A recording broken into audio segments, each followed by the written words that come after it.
guys, this is just a quick video, just some extra footage I had from the last pond we had done.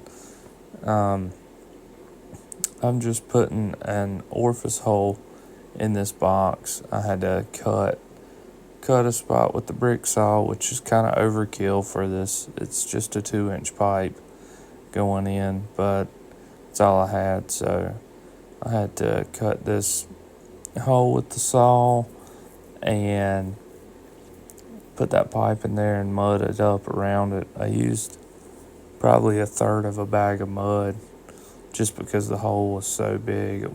I don't know if I've ever mudded up a hole this big. So, yeah, just something quick I had left over, and the reason we're doing this, you can see there's a 4-inch pipe there, but it is going to get abandoned and it's at the wrong elevation anyway. So I put this pipe in, and then we're going to come back and cut that 4-inch off and plug it up. So thanks guys, hope you enjoy.